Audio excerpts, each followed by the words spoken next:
liberty and justice for all.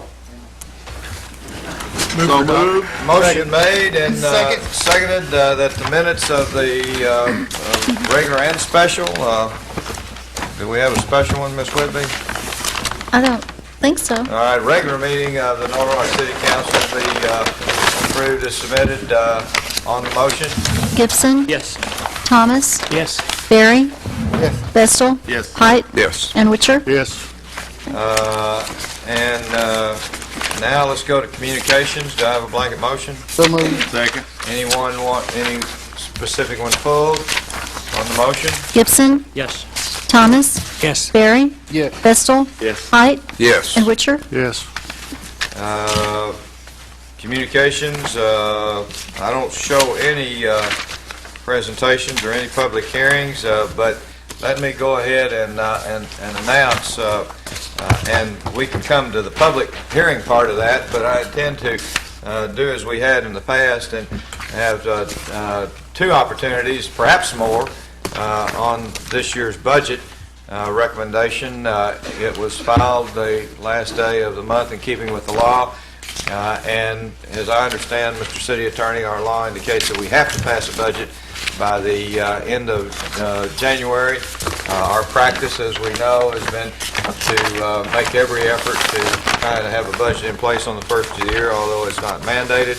So it would be my intent to give anybody an opportunity to speak on the budget that would care to at this meeting when we get to that point in the agenda, and then I would like to, without objection, call a public hearing for 7:05 at the next council meeting, which I understand is December the 27th. And then if there appear to be no reasons, I would encourage the council to consider the adoption of the budget. With that, Ms. Whitby, let's go to old business. Resolution 0494, Alderman Yielding and Berry. I guess we'll hold that in here. Next item, Resolution 04104, Mayor Hayes. let's see, who helped me with that? Mayor, on that one, I think we need to hold it. We're still talking to the owners of the property. All right, that'll be held also. Let's go to new business. Resolution 04111, Mayor Hayes. We don't have any ordinances or resolutions. Let me call that. A resolution expressing the willingness of the City of North Little Rock to utilize federal aid monies to install a traffic signal at Maumelle, Crystal Hill, Highway 100, and North Shore Drive. Move for adoption. Second. No cost to the city. Change order. The highway department's going to pay 100%, as I understand it, on the motion. Let's go for it. Gibson. Yes. Thomas. Yes. Berry. Yes. Vestal. Yes. Height. Yes. And Witcher. Yes. Resolution 04112, Mayor Hayes. Mr. Gertz, would you go to the microphone? Let me call that. A resolution authorizing the mayor to enter into a letter of intent with Plum Point Energy Associates, LLC, to review and purchase a joint participation project for the supply of capacity and energy. Let me, first of all, ask for a motion, if I can. Move for the adoption. Is there a second? A second. What this is, and Joe brought this to me, as you know, Joe is acting as head of the electric department. We have an opportunity to take a step forward, and this is almost like, I would akin it to a letter of interest without any obligation. There's no binding requirements on the part of this council. I know we may feel a little bit, we'll say, interested, and I would go to the point of saying we ought to be a lot interested anytime we invest in an energy production opportunity. I know that the hydro plant, for a couple of reasons has not proved as successful as we'd like, but the main reason is because we've been able to buy our power at a much reduced cost rather than the cost of purchase power going up like we felt when the hydro plant was originally voted on by this community. This is a coal-fired plant. It's in its early stages. Joe is prepared to answer any questions. This does nothing more than say, on behalf of this council, that we're interested in looking at that as this opportunity, if we consider it that, may mature. I know that there are several things that I have done while I've been here. One, early on, of course, but that was to try to look back and see if we could have an opportunity to purchase into an existing coal-fired plant. I think it's in the eastern part of the city, eastern part of the state. And, you know, we were cut out. In other words, we chose not to early on, and we were cut out, whereas Conway and West Memphis and several others have. And because of the coal-fired nature of it and the long-term supply of domestic coal that has been producing that electricity, the major concern, if there is one in terms of fuel, would be the transportation cost, because I think the supply is fairly long-term in its abundance. So, I'll let Joe make any comments he wants, but this is just simply a very preliminary, as I understand it, step, without any binding or without any commitments, that basically says we're interested if things prove to be beneficial to this community. And I can't hardly figure that we wouldn't want to go forward, at least at this point, to look at the book as it develops. Joe? Well, as we discussed, Mayor, we basically looked at this project and said it would be prudent for the city to examine all the possibilities related to purchasing some coal-fired generation. We anticipate that in 2007, when our contract expires with Duke Energy, that given the current prices of natural gas and projected prices of natural gas, that we could anticipate a fairly substantial increase in the cost of wholesale power. This is an opportunity that doesn't come along very often, so the mayor and I discussed it and felt like it would be prudent on our part to at least examine this opportunity in order to take a look at it. LS Power, the developers of the plant, asked that we sign this letter of intent. It's essentially non-binding, but they wanted the letter of intent essentially to know that we would negotiate in good faith. And I think we can do that, and still this body would have ample opportunity to look at any proposal that comes out of these negotiations and make an informed decision, yea or nay, on the plant. So, Any questions? Alderman Thomas? I know several years ago we considered, I think, a gas generator out here, even in the Rose City area. But you feel that this is even a more profitable venture than a gas-fired generator for? well, by gas, you mean natural gas? Yes. Well, currently the price of natural gas is essentially high enough that we would have to, that our cost of generated power, if we looked at natural gas, would be substantially higher than what we're paying right now, probably on the order of 50 to 75% higher. Okay. The quantity of natural gas in the United States doesn't appear to be increasing, so I would say the future of natural gas generation is going to be, the price will continue to be high. Just for your information, Alderman, we are looking at a project with Waste Management, who runs the landfill between here and Sherwood, where we're looking at utilizing some of the methane that's produced by that landfill to generate electricity for the city. And I meet with them this week, and we're just in preliminary talks right now to see if it's feasible. Okay.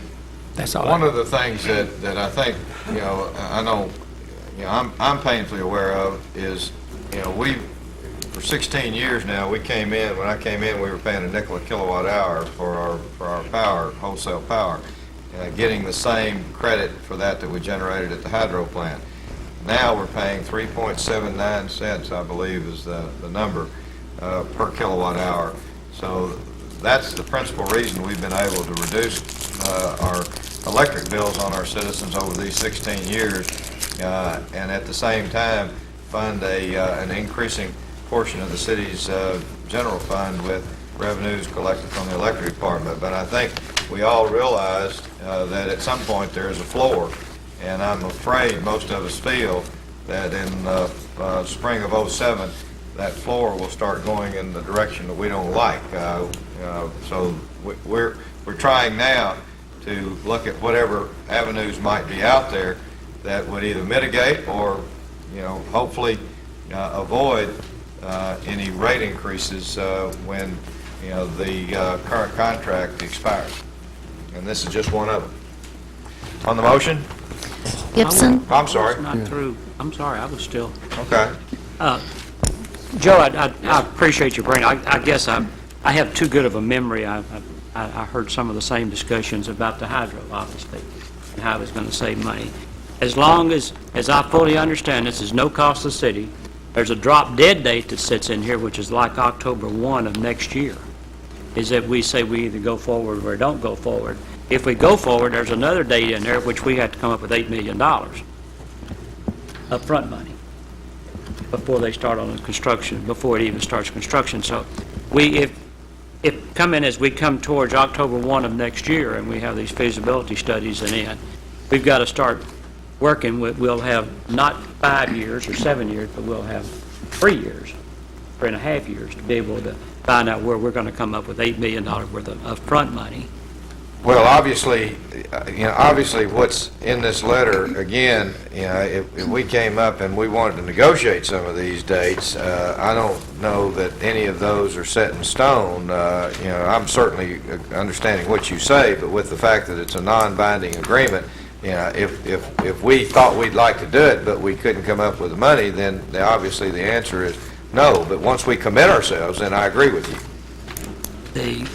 The financial closing need to occur and construction will commence on or before October 1, 2005. That's 10 months. And so just be aware of that date, and then the other date is in there is that up on financial closing, which is that period of time, they're looking for a check from the city of North Little Rock for $8 million, plus the cost of the project. So as long as we're aware of what's out there, and obviously I won't be as young as I was 20 years ago when we did the hydro, and probably a little better looking at the project. Well, the people voted the hydro. We didn't do that. That was voted by the public. We still, Yeah, I mean, I don't question, that and Alderman Thomas was right. Based on the information that we had at that time, that hydro, was was not, I don't know that I'd say it's a no-brainer, but it certainly was appeared to be an opportunity.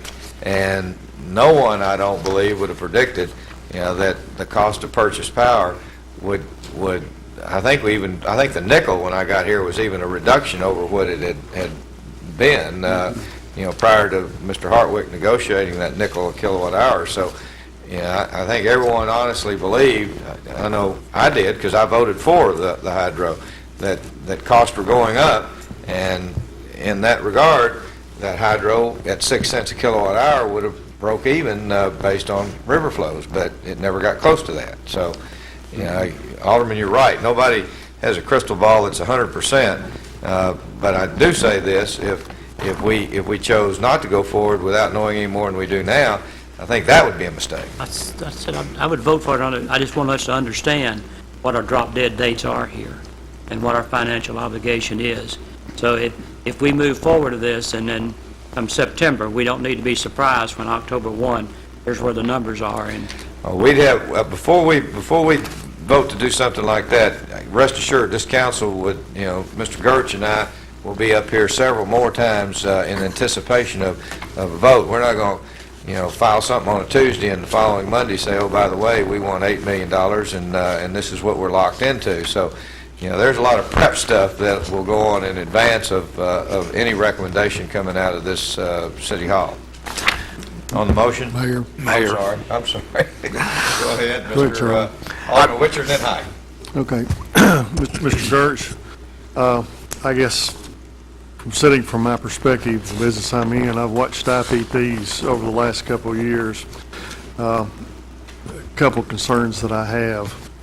I guess the new IPPs in Arkansas, the Duke facility at Malvern, just sold for about 50 cents on a dollar. The Kinder Morgan facility at Wrightsville it's either in Chapter 11 or it's bankrupt, and it's not operating. The AECC Dam project down in southeast Arkansas, while it's generating, they're losing money like we are on a daily basis. And then the El Dorado facility, and of course, all but the dam project are gas projects. With all this excess generation available, I'm a bit concerned about going into partnership with an IPP, and particularly up at Osceola, Arkansas. And I just, I'm not really sure how I feel about this. Reflecting, on what Mr. Gibson said. At this point, as long as we don't have any investment in it, it's not going to cost us anything for the study, and we can run at any point in time prior to October before we make a commitment. I don't mind looking at it, but it's just, I have an awful lot of apprehension based on the new facilities that have been built in Arkansas and have failed the last couple of years. Let me just kind of comment on top of that, if I could, and then Joe too. As you pointed out, Alderman, one of the terrific increases in technology has been with your gas-fired turbines. And those gas-fired turbines are exactly that, gas-fired. And the plants that you mentioned, are natural gas, as we're finding out. The long-term supply of natural gas is you can't get it, and I'm sure you could probably pay a certain level. But those, and I wouldn't even be here if this wasn't coal, if coal wasn't a natural product in this country, and that the main fluctuations as we look at it, are transportation costs. So, I know that, and Mr. Gertz, you can come up here and correct me, but as I ask you, and this is, if this plant was online right now, I got the impression, Joe, and add or subtract, that the cost of producing power out of there would be somewhere in the 3 cents a kilowatt hour range.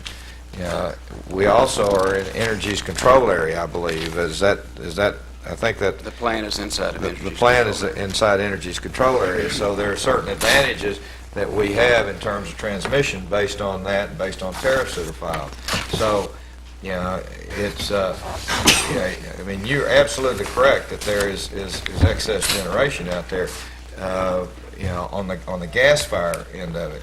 But I don't know that there's excess on the coal fire. Nuclear is another one of the fuels that, in terms of cost. But obviously the regulations on that have prevented any new nuke plants from coming online, and who knows that, things might very well change in the future. So, I understand what you're saying, and rest assured, those numbers are significant enough that, that before I would recommend it, I'd be absolutely comfortable that, that this is something that is in the long-term best interest of this community, because the first month of paying on the bond issue, our 25-year bond issue, was the first month that I had a chance to come in down here. So, if the good Lord lets me finish out this next term, that'll mean 20 of the 25 years, I've had a chance to recommend a budget to pay for this. And the best year we did, we were $3 million in the red. The worst year, we were $10 million in the red. So, whoever's here at 2015 is going to have an opportunity to experience about a $13 million increase in revenue, or at least availability of funds. Let's put it that way. Any event, I agree with you, Alderman Hike. I just wanted to ask Joe, this October 1, 2005 target date for financial closing can that be extended? How far along is this train out of the station as far as this project is concerned in the feasibility study? It's not very far along at this point. They have not even developed a total list of potential owners, so it's in its initial stages. However, one of the governing factors related to the date is anticipated interest rate changes, and as interest rates go up, then the cost of the plant increases. And right now, a 1% increase in the interest rate would result in a $3 per megawatt increase in the cost of power generated by the plant. So the owners that are more confident of their participation are driving the process to as early a close as possible. Even if we close on all the financing in this year, the construction time is still projected to take the plant online date out to 2009. Saw So that. there's a number of factors that are pushing the date, one being the cost factor for interest rates, and the other being the power requirements of some of the owners that are already committed to the project. And is there a possibility then that the $8 million buy-in payment could increase also? I think that's possible. It's also possible that it could be negotiated to decrease. So there's a lot that we don't know. I mean, there's a lot that we're going to find out, whether it be the next 10 months or the next 12 months or the next 24 months on this Well, project. there's 2 points I'd like to make. First, related to cost, and by that there are no costs between now and this financial closing date. Yes, there will be some costs. There will be a due diligence study, and any number of costs will come out of that will be required to perform those studies. You know, there's environmental concerns, there's design concerns, there's property concerns, there's transmission concerns. All of these will require some level of expertise to look at. Now, what we're planning to do is participate with a number of the other owners in funding these sorts of costs. Right now, I can't tell you how much they would be. I don't think they'll be substantial on our part, just given the number of owners. But I'll bring that information to you, and you can make an informed decision as to whether you want to continue at that point. I appreciate that. The second point I'd like to make is you, as the managers of this city, should look at this project with a jaded view. Take a jaded view of this project, if you will. Be skeptical. Ask for the information and make sure it's valid information. I will do my best to make sure the information that I give you is as factual and true as I can make it. And likewise, we'll try to employ consultants that will do the same and look at it from that perspective and make an informed business decision. That's all I can ask. We're just taking a look at it, and if it doesn't pan out, hey, it doesn't pan out. It's your decision to make. Good, thank you. Any other questions on the motion? Gibson? Yes. Thomas? Yes. Barry? Yes. Vestal? Yes. Height? Yes. And Witcher? Yes. Resolution Before I do that, I'd intended to do this a little earlier during correspondence, because I know I talked to our quorum court member, Steve Goss, and Steve, had talked to me a little earlier and indicated he was going to bring a communication over. I guess we didn't get it. I know I've got a copy of it in front of my desk. As the rest of you council members, Ms. Webby, do you have a copy of it? No, sir. He brought it in right as the meeting started. Okay, well, unless there's an objection, I'll go ahead and ask that this be filed as a communication. And I don't know whether Mr. Goss has anything else to do. We'd love to have him here the entire council meeting, but assuming he may have, would you mind coming to the microphone, Steve? And again, we thank you for all the good work you do over at the county. I know I just left a meeting of the legislative delegation for the county as we talked about some of our priorities. Judge Valines was there, and our jail was one of the first things, well, it was the first thing that he mentioned in terms of issues that we feel are very serious and that we need to deal with. I know you've been taking a leadership position on that, and so let me just turn us over to you. I haven't had a chance to read your letter, so or I guess it's It's Ron Copeland's memo. It's a letter from Ron Copeland to the judge and the sheriff, and of course we were copied.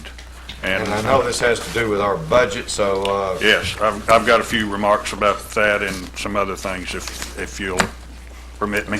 unless there's objection, the floor is yours. Thank you. Mayor and members of the City Council, I come before you this evening to compliment you on the many good things you've achieved over the past years to improve the quality of life of our citizens. I would like to name a few, and I'm sure I'll leave a few off. 3 new fire stations, landscape improvements to downtown North Little Rock and Park Hill, much-needed sewer and road improvements in the Levy area, resurfacing of North Hills Boulevard and many other streets over the city, the Alltel Arena, the trolley system, and I'm as excited as most of you about the Maritime Museum, the new shopping center on North Hills Boulevard that will house the Bass Pro Shop, the new downtown ballpark and developments around it, the Junction Street Bridge, the 14-mile bike and walk trail, and the new bridge over Murray Lock and Dam. But all of this is not why I come before you this evening. I'm sure you already know we have a serious problem with the Pulaski County Detention Center. In short terms, our jail. Due to overcrowding for the months of August, September, October, and November of this year, the jail was closed more days than it was open. The new jail opened in 1994. It was constructed to house 640 inmates.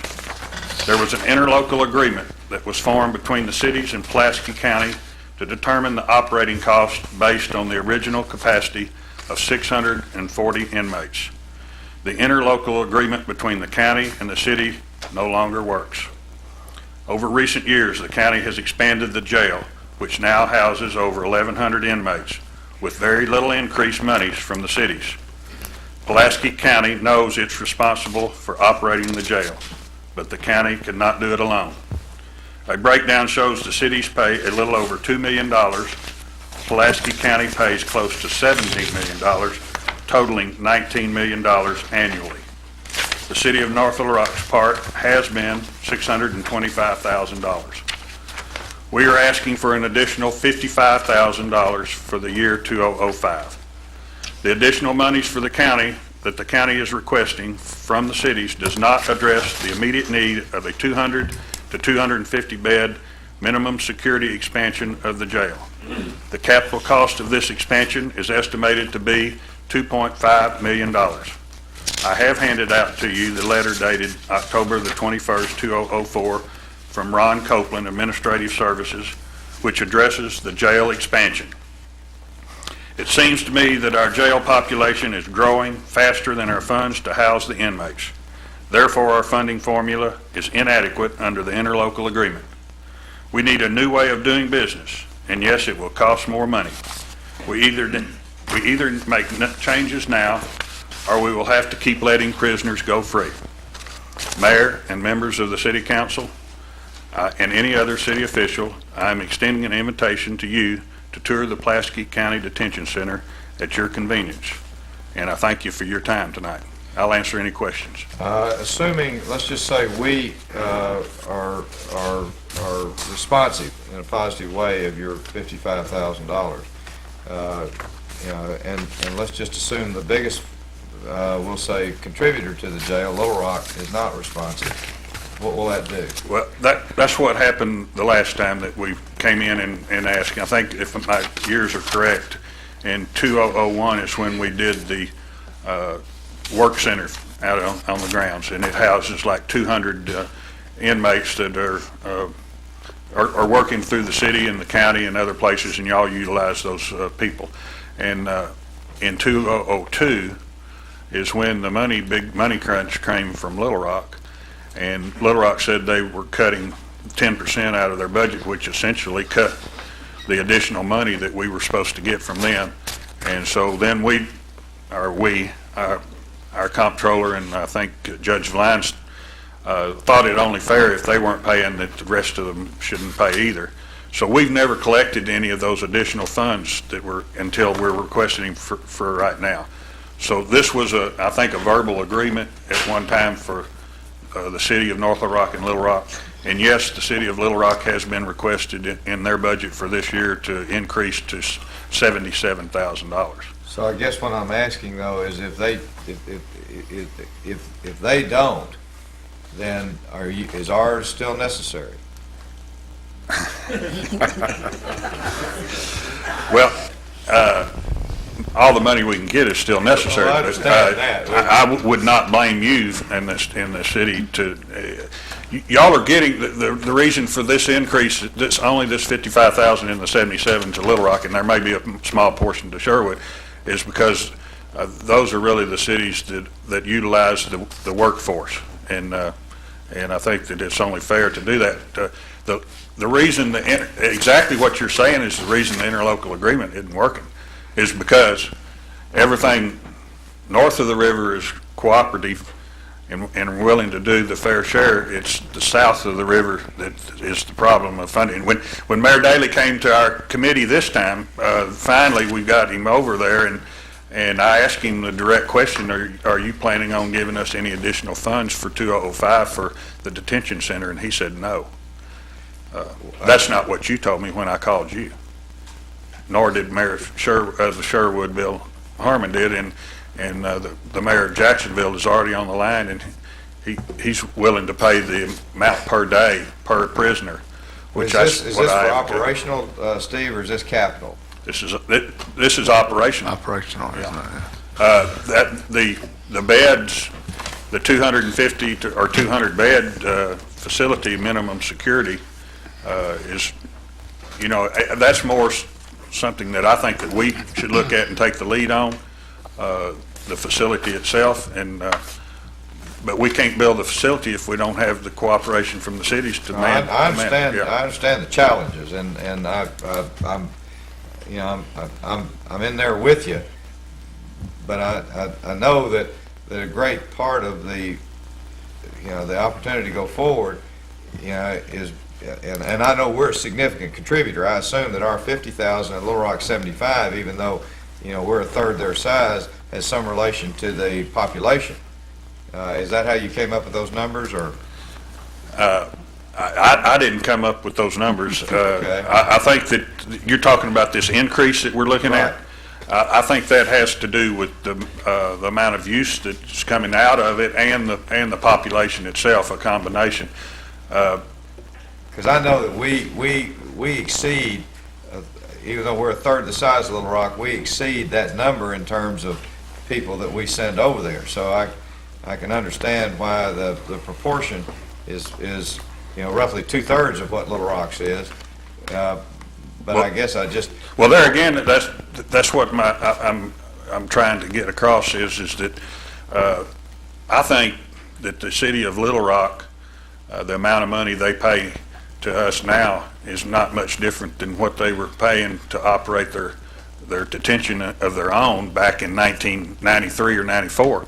And Mayor, I hate to say this, but I hate to go out on the limb and somebody correct me, but I think that's the same case for the city of North Little Rock. I would agree with you. It is Yeah. the same case.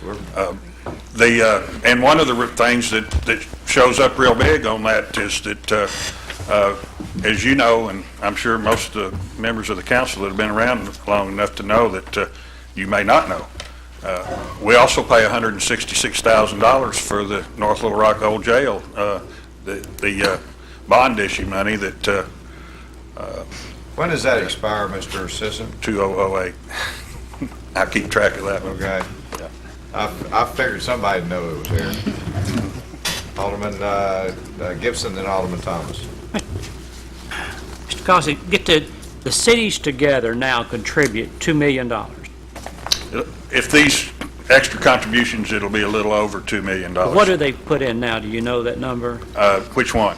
Little Rock? How much all the cities in Pulaski County contribute? A little over $2 million. Right now, it's $2 million, or thereabouts. If these increases, it'd just be a little over $2 million. So we're putting in almost a third, or almost a third of the total that goes into that $2 million. We're putting in Yeah. $625,000. Well, but the What? Sherwood, Jacksonville, Maumelle, and set ones, they're about 170,000 combined, and then Little Rock's part is right at 1.5. I guess, man, and then we have in the budget, jail detention work center, $55,000. That's in the budget. That's what I came tonight about. So you wants to take it out? No. Okay, I just want to make sure I understood it, since I think that's what you sent over, and I had asked Bob to put it in the budget. it's in the budget. So it's I know, I knew that it Let's was keep it there. in the budget's what you're I asking wanted, now. yes, I wanted to voice my support that you keep that in the budget. I agree with you. Now, let's go to point two.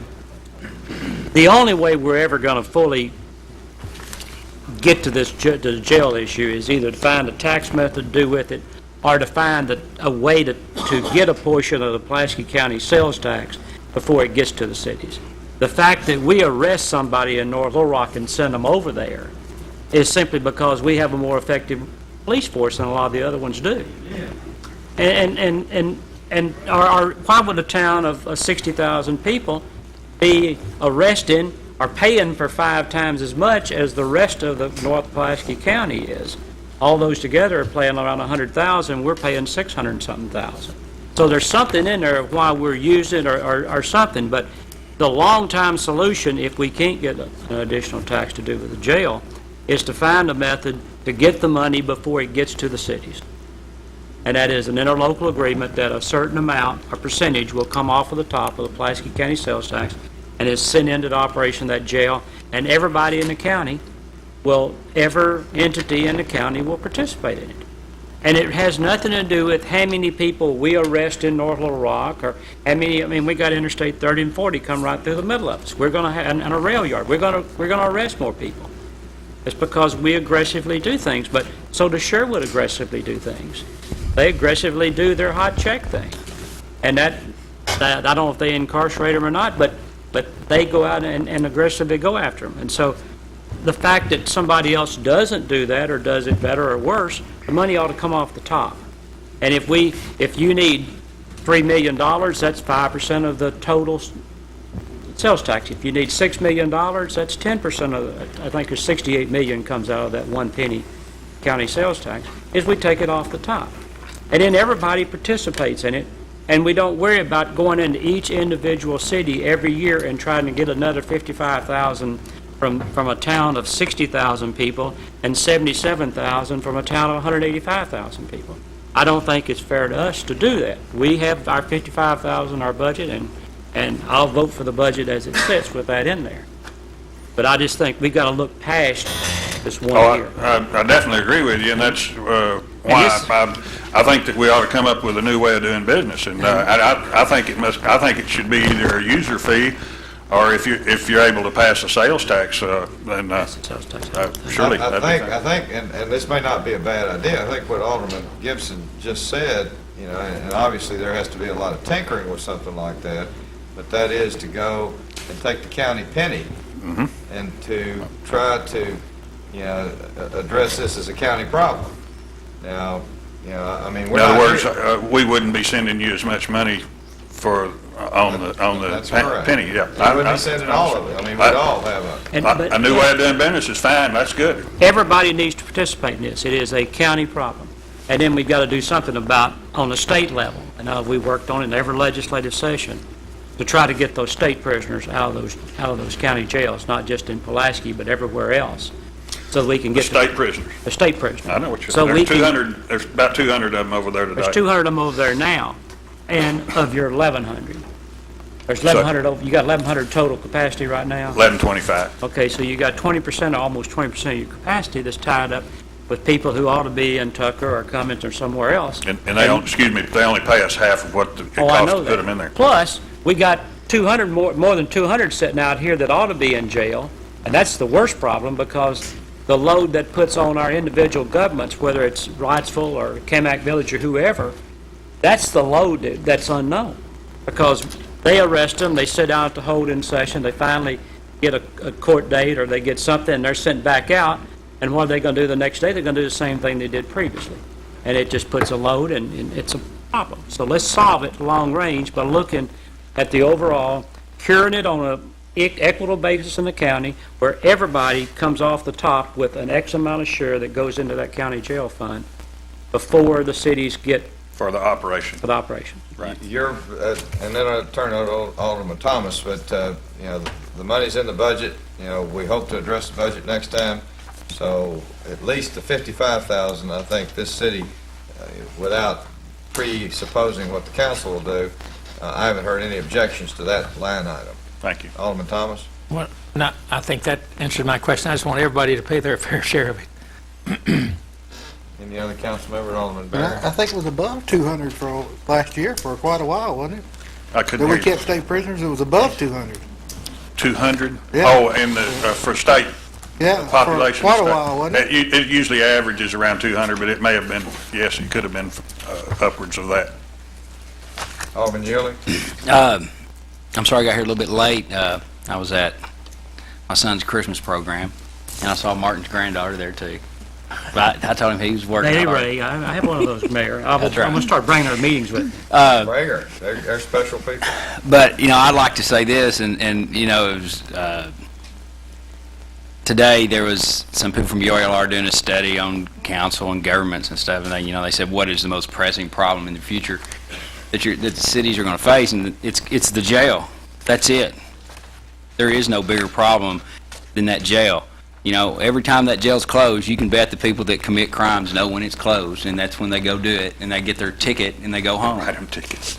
Okay? Is that not what happens? They write them tickets. They write them a don't take ticket. to jail anymore. They They write don't them take tickets them to for jail. stealing property. You get, break in your house and steal your stuff, and you go there, and they don't have room, and they give them a ticket, and they go home. No bond, no anything. Martin brought up a good way to do this. And it's just to take it off the top of the county sales tax. It's not a new tax, and take the money that the county needs. And somebody needs, to come forward and start the process to do something, because it's not going to go away. And, I've sat there and heard the sheriff time after time, month after month, talk about it and talk about the problems and skip or poke, but yet no one does anything, thinking it's going to go away. Well, it's not going away this time. That's right. It's not going away. And, I think last time when all the issues were on the ballot, and when the jail was there and all those other issues, had it just been the jail, it would have passed. But for other reasons, everybody had their little hand in there, try to get some extra money. And so everything went down. Well, the problem is it's worse and worse, and we've got to do something, and, somebody's got to step up and start the process of doing it and quit talking about it. Because bad things are going to happen if that's, and Steve knows this. And that's why he's up here tonight. We appreciate your time, and certainly as we go through this next year, there are various alternatives that we'll look at, and an election, what Martin might have suggested. I liked it. But your money is in our budget, and I would anticipate that it'll be passed. Okay, and I appreciate all that, and I'll just close one more time to repeat the invitation to go to the detention center. It's an experience, and I know that some don't like that type of an experience, but you get really close over there with what's going on when you're there. And I'll be happy to make transportation or anything else I can do to encourage that. And we would facilitate. I know I've been over there several times, and I assume a lot of us have at one time or another. It's it's a terrific facility. It's a great idea, but it filled up pretty fast. Thank you very much. Thank you, Steve. All right, Merry Christmas to all of us. Again, without objection, that will be filed as a communication, and send this, For the Memo. next meeting? excuse me? For the next meeting No, or for this this meeting? meeting. Okay. So are we going to do a motion and second and vote on it? So moved. Second. Thank you, Ms. Whitby. You're welcome. Gibson, Without objection, either way. Now, who made it's the a word of motion word. and second? I'm one, Okay. he's two. Gibson votes yes. Yielding, Yes. Thomas? Yes. Barry? Yes. Vestal? Yes. Ite? Yes. Witcher? Yes. Next item. Just want it to be, That's great. Right. We're glad. Okay. We want to be legal. Resolution 04-113, Mayor Hayes. Please call it. A resolution authorizing the mayor and city clerk to purchase certain property for the city's riverfront development appropriating funds. Move adoption. Second, I got one question, Yeah, Mr. Sisson. and let me just briefly explain this, if I could, because I know that, we're acquiring vessels right and left, and at least it might have seemed like that, and that's actually not the case. One of the things that we, as I understand, as a council have been working to do, and that is, to bring our maritime museum on a temporary basis down in the urban area. We authorized and supported expending some $70,000 for an engineering company to do work toward providing the engineering to do our docking area down around the Interstate 30 bridge. And it was, at that point, my intent, and I hope this council's too, to not disturb, and I wasn't inclined, although as the things developed, I may have certainly considered it, but to try to not disrupt any ongoing business, i.e. gators and other things that were taking place down there. About 10 or 12 years ago, we spent somewhere in the neighborhood of $200,000, Mr. Sisson could correct me if I'm too far off, to relocate the Spirit operation. Gators wasn't even in our vocabulary at that time, but the Spirit operation, which had been a tour boat that served 130 people and operated out of this city some several years before I even came on the scene here at City Hall. And so we had a lease obligation with them, and part of that lease obligation was what caused us to spend the $200,000 to relocate them, to fix dead men, and to provide that banking accessibility. I'm not sure if we paved that parking lot or not, but we did a variety of things. I know utilities were connected, and they went into business. Well, about 4 years ago, we lost what was the main business that we'd been dealing with down there, and that was the tour boat, the dinner boat, the Spirit. Hank Burt sold that, and a restaurant or two came and went, the last of which was Gators. I am in discussions now with a company out of Tunica, Mississippi, that have a major tour boat that is currently operations over there and very likely will stay operating over there. I don't know whether this council will approve the negotiations, but we're fairly close to bringing that opportunity, or perhaps even another opportunity, because there's a second group that recently contacted me about locating a dinner boat here in our city. So during those discussions, I never really had an interest in trying to acquire what I'm recommending now, the Patriot, which is the name of the boat that housed the Gators restaurant. It was originally a tugboat that plied the Ohio as well as the upper Mississippi. A photograph of that was provided to me, and it certainly looked a lot better then than I think it does now, but again, beauty is in the eye of the beholder. But in any event, the discussions went along the line that that boat could be brought back to its original design, and it could be very functional as offices or gift shops or whatever we might want to use. And in keeping with that, I asked a marine surveyor to come in to make a survey on the valuation of those two vessels. The value came back exactly in line with what I'm offering, or what the negotiations were to offer Mr. Birch. But even in addition to that, the gangplanks as well as the utility connections are obviously a part of it. And I know that when we spent that money to do the engineering, that we were originally going to have this downriver, the cost estimate came in at $500,000 from our engineers. I felt we could shave off some from that, but not only were we not able to shave off on that, when we went to bid on two separate occasions, the cost came in at over $1 million. So, it appeared to me as we went through this that we could offer a fair price, but it would be very much advantageous to Mr. Birch, because then whoever acquired it, if it wasn't us, wouldn't have any relocation expenses that were involved. And so I think, in terms of the survey and the cost estimation on that, it was simply for the hulls of those two vessels, not any of the superstructure, and we may have an opportunity to utilize some of the superstructure, and in addition to the Maritime Museum, we may very well have an opportunity to have a first-class dinner cruise tourist boat that might be able to join us in that area. So, what I'm recommending to the council is something that in my mind is going to cost us, less than a half to perhaps 2/3 less than what we might have otherwise had to spend if we had gone forward with what my original direction was, and that was to go downriver. So it just became very obvious that this was an opportunity that, should we be able to negotiate a price like this, that it was good for Mr. Birch and it was good for us.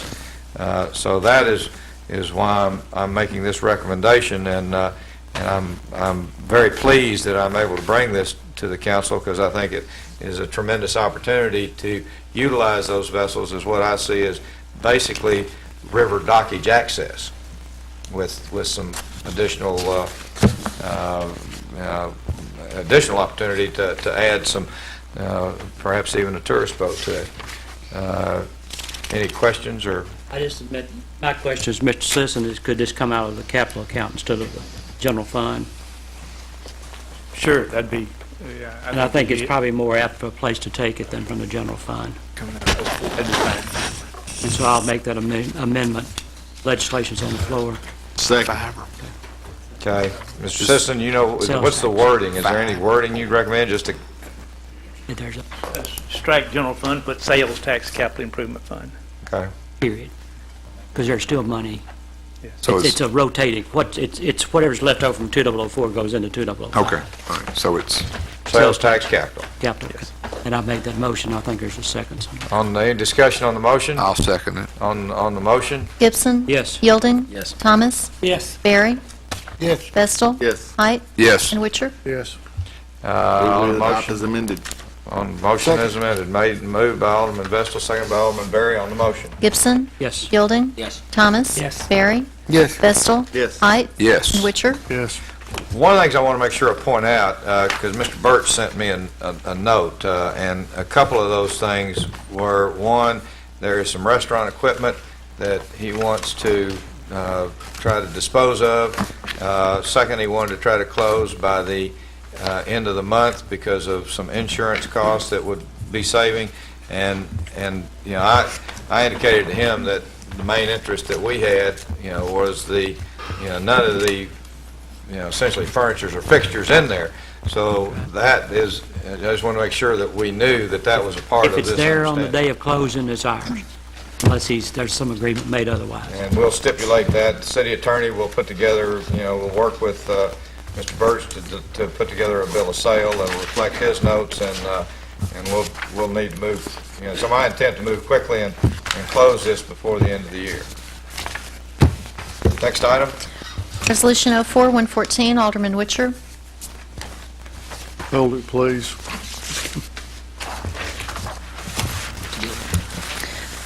Ordinance 0473, Mayor Hayes. Please read it. This is an ordinance adopting a budget for the 2005 fiscal year for the city of North Little Rock. First reading. Can we take it a second reading, and then I'll So hold it? move. Motion made, suspend the rules on the motion. Gibson? Yes. Yielding? Yes. Thomas? Yes. Barry?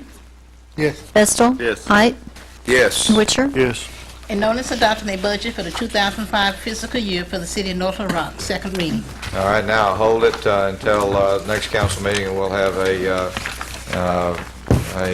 hearing on that, and then see what we want to do. Question?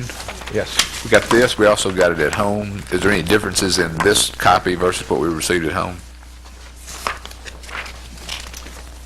No, sir, the one you got at home, we at least believe it's easier to read. It's got the graphs and everything in it, Right. but Okay. there shouldn't be any difference at all. Okay. Next item. Ordinance 0474, Mayor Hayes. Yeah, Mr. Sisson and I didn't get the chance to dot the i's and cross the t's, so what I'll do is ask us to take this to second reading, and then we'll supply the, you know, the i's and do it all in the next council meeting, dotting the i's and crossing the t's. So if you'll read it, Ms. Whitby. This is an ordinance amending budget ordinance number 7607. First reading. And Move now, the rule, place the ordinance on its second reading. Second. on the motion, Gibson? Yes. Yielding? Yes. Thomas? Yes. Barry? Yes. Vestal? Yes. Height? Yes. And Witcher? Yes. and I'm happy to say that, you know, that in our discussions, and although I didn't get a chance to go over the attachments with Mr. Sisson, that it's not nearly as significant as it has been in the past. So what this is, as we all know, is what we normally come in at the end of the year and adjust the existing budget to fit some of the things that we had to address during the year. So we'll have those attachments to you next time. Next item, I'll hold it now. Next item, She's got to read it need the to second read it. time. oh, I'm sorry, go ahead. This is an ordinance amending budget ordinance number 7607, second reading. Okay. Okay. Next item, I'll hold it now. Next item, Ordinance 0475, Mayor Hayes. let's go forward with that. Please read it. This is an ordinance approving waiver requests for certain real property described as Lot 7, Lot 1, a general place development to the city of North Little Rock, Arkansas. First reading. Move to suspend the rules and place it on second reading. Second. On the motion? Gibson. Yes. Yielding. Yes. Thomas. Yes. Barry. Yes. Vestal. Yes. Height. Yes. And Witcher. Yes. An ordinance approving waiver requests for certain real property described as Lot 1, a general place development to the city of North Little Rock, Arkansas. Second reading. Move to suspend the rules and place it on its third reading. Second. On the motion? Gibson. Yes. Yielding. Yes. Thomas. Yes. Barry. Yes. Vestal. Yes. Height. Yes. And Witcher. Yes. An ordinance approving waiver requests for certain real property described as Lot 1, a general place development to the city of North Little Rock, Arkansas. Third and final reading. On the question? Gibson. Yes. Yielding. Yes. Thomas. Yes. Barry. Yes. Vestal. Yes. Height. Yes. And Witcher. Yes. On the emergency, Gibson. Yes. Yielding. Yes. Thomas. Yes. Barry. Yes. Vestal. Yes. Height. Yes. And Witcher. Yes. Just want to announce real quick what that is. It perhaps is the last green light that's needed to move forward. They're intending to move forward the first of the year and begin construction of the Argenta Place. That's pretty exciting development, 6, 7-story, right across from City Hall, 26, 7, 8 condos. They're excited, we're excited, and this may very well be the last legislative green light we need to do. Next item? Ordinance 0476, Alderman Witcher. Call it, please. An ordinance amending ordinance number 7674, the signed ordinance. First reading. Move to suspend the rules and place it on its second reading. Second. On the motion? Gibson. Yes. Yielding. Yes. Thomas. Yes. Barry. Yes. Vestal. Yes. Height. Yes. And Witcher. Yes. An ordinance amending ordinance number 7674, the signed ordinance. Second reading. Move to suspend the rules and place it on its third reading. Second. On the motion? Gibson. Yes. Yielding. Yes. Thomas. Yes. Barry. Yes. Vestal. Yes. Height. Yes. And Witcher. Yes. An ordinance amending ordinance number 7674, the signed ordinance. Third and final reading. Move. Alderman?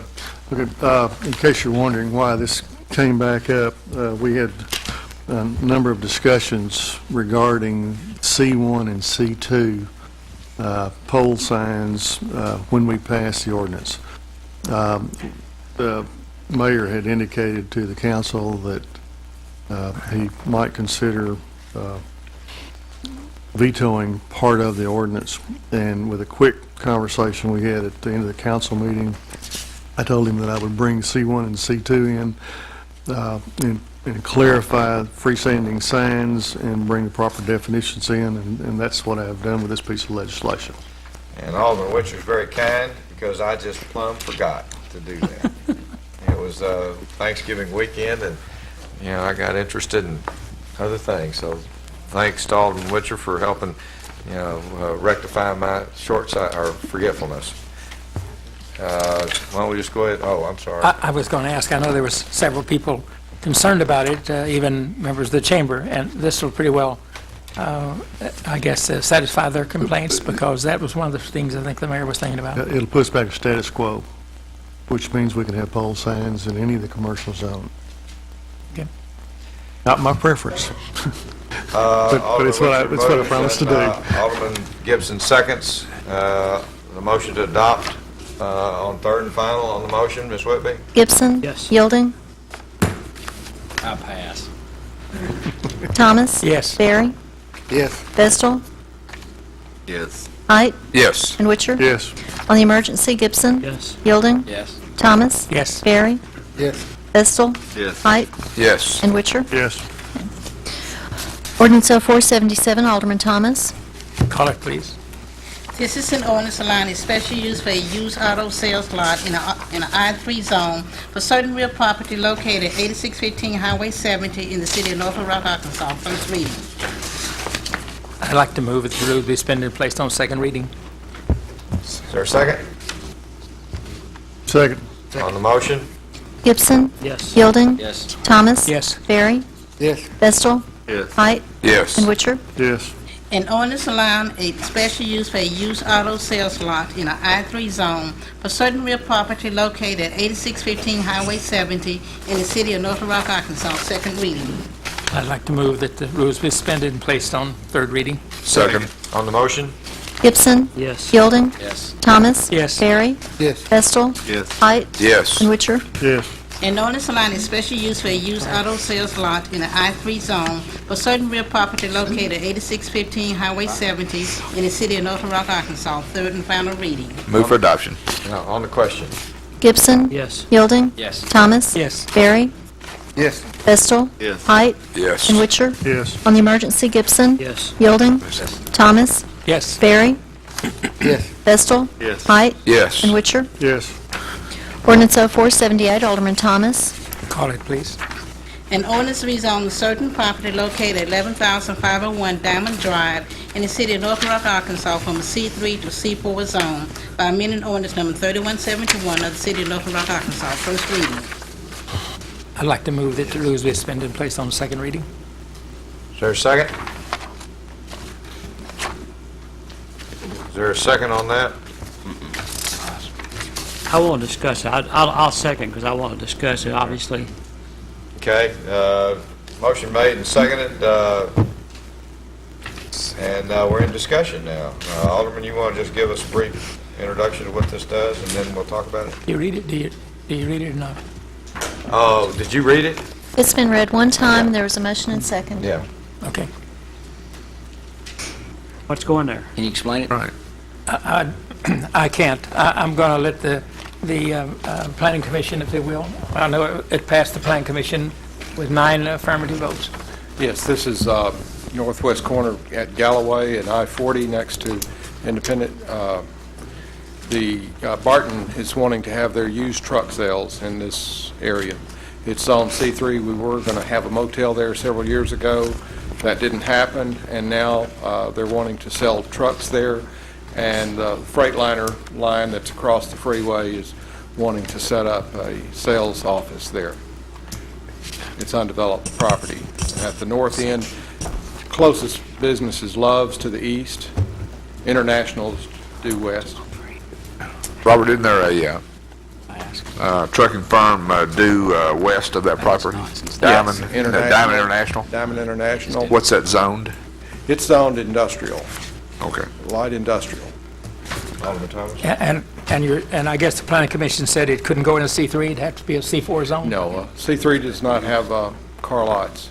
And back when we assigned zoning to this area, we had a proposal that came forward for a motel on the site. And we recommended the lightest zoning, and that didn't transpire. So now they're wanting to set up a sales lot there, and that requires C4.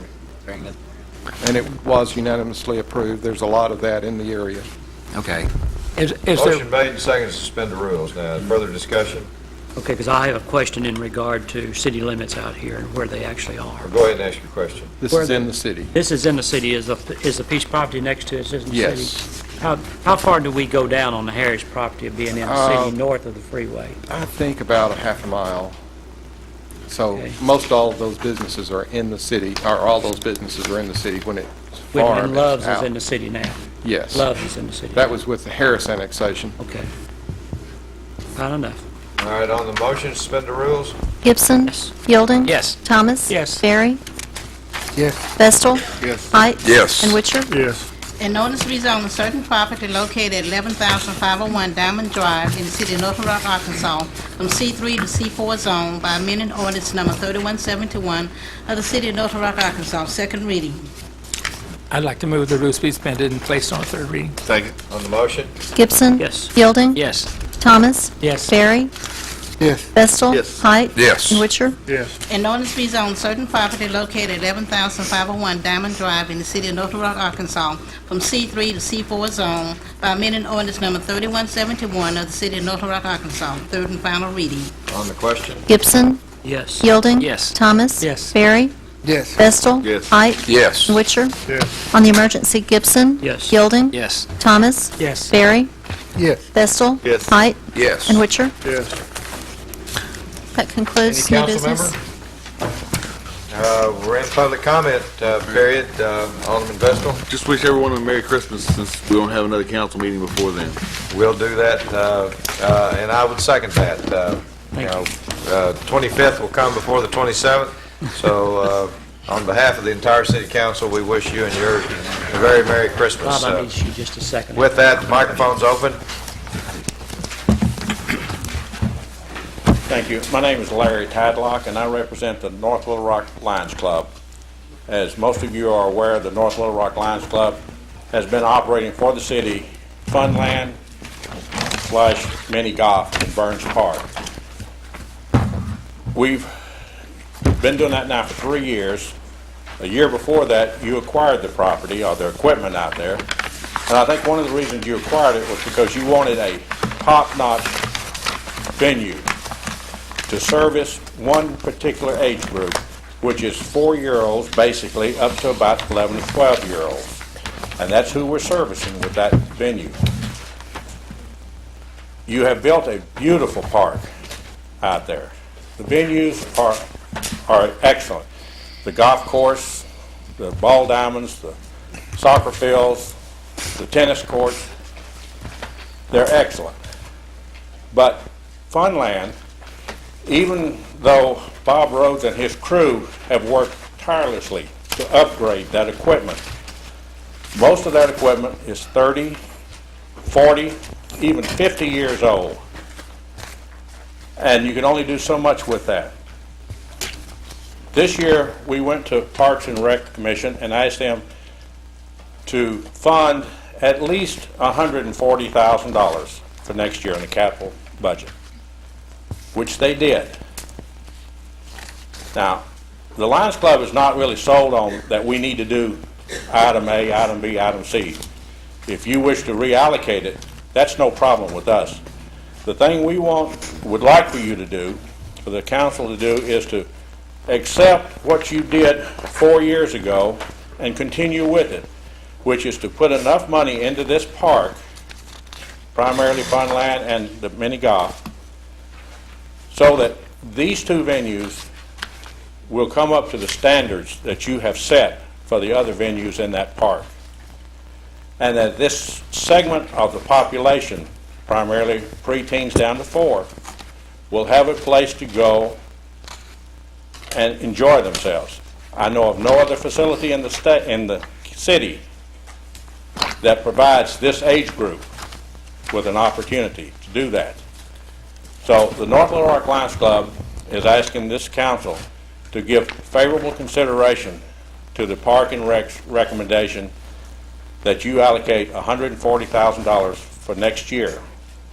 And we would love to, if you feel so generous, you can increase that if you wish, but a minimum of $140,000.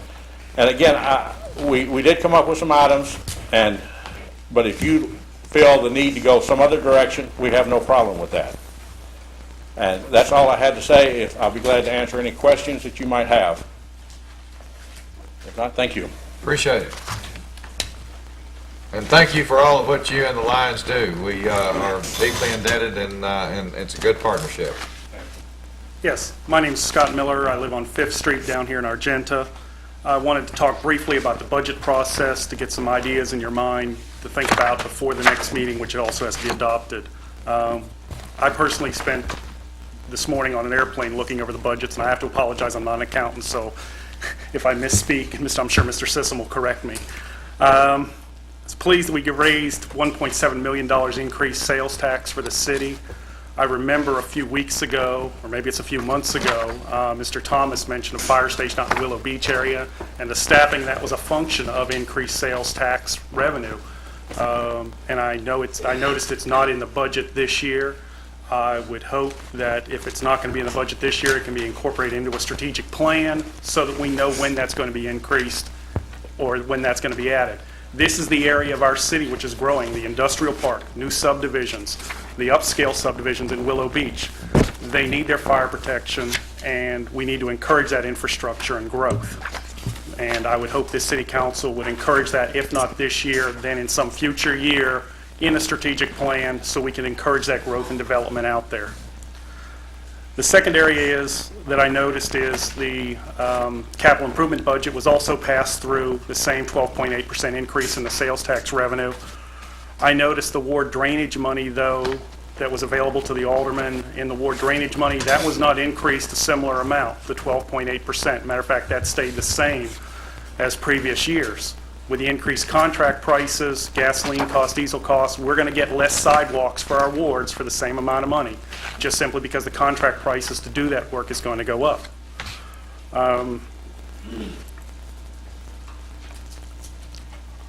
Also, on top of that, it appeared as if on the budget, and I could be mistaken on this, it appears that the budget is the city streets and sidewalk money that the city funds was reduced by nearly $600,000. This money was used in my neighborhood for paving 5th Street, I believe for paving Melrose Circle. What this means is we've gone from a city, if you add the ward drainage and street money and the city money, we've gone from a budget of $2.2 million for streets, drainage, grading, that kind of sidewalks, down to $1.6 million with approximately a 28% reduction in that. I'm not sure there's another department or line item, and I could be mistaken, that saw a 28% decrease. This is what our people see in the streets. They see it in front of their houses. They see it in their sidewalks.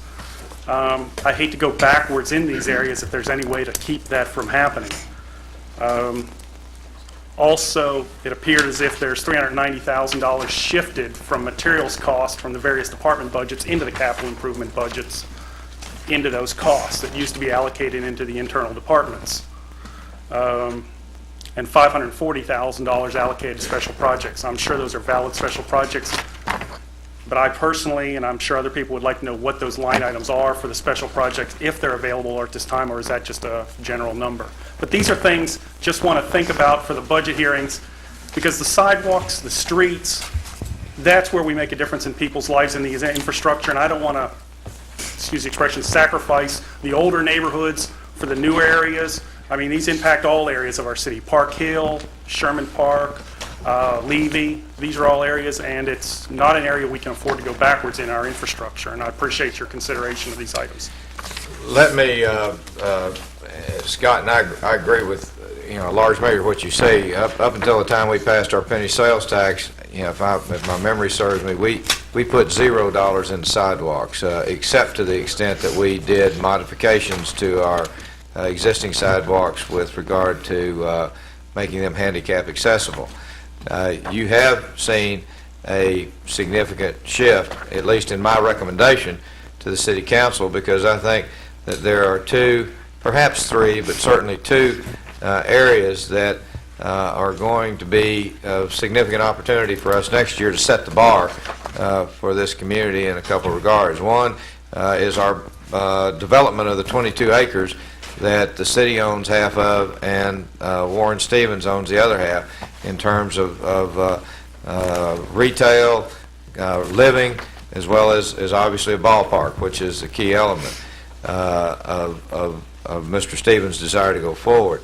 And I see us needing to come up with some dollars in order to make that thing happen. The second is the opportunity for the shops at North Hills. That shop obviously includes Mr. Goss referred to as Bass Pro, which is a significant retailer. That projected income is somewhere between $200 and $300 million. For that, the city's one penny, just in and of itself, would be $2 to $3 million. Won't say forever, but for the foreseeable future. So I consciously am recommending a shift from some of the core items that I believe in, and I know many of the people in our community believe in anticipation of the fact that we're going to have to find some money, more than perhaps we even have a chance to set aside. The city set aside all of its use tax money in the success of that lawsuit. But to give you an example, if we had to come up with $6 million, in infrastructure for the shops at North Hills, let's say, and road work and other things that we needed to do, if that thing generates anywhere close to the projections, $200 to $300 million, let's take it at the $200 million level, and that would pay off in 3 years. in terms of increased sales tax. So this is a year that I see that we're going to have to tighten our sidewalk belt. If one or both of these don't come through, I don't think they will. I think there's enough momentum going that I hope to see both of them underway by this time next year.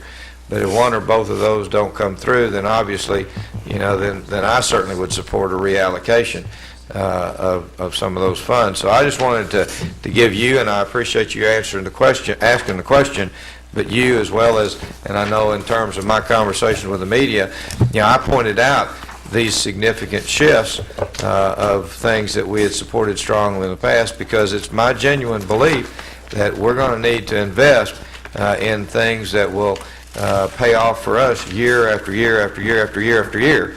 And this might be the year to do it. And so tightening of that belt will provide the funds where we can continue to go back to these things on an annual basis, where if we weren't able to support them, then we might be limited in our opportunity to continue to do those. Well, I appreciate that. I too support the ballpark, the shops at North Hills. I do agree those will provide a sales tax revenue long into the future.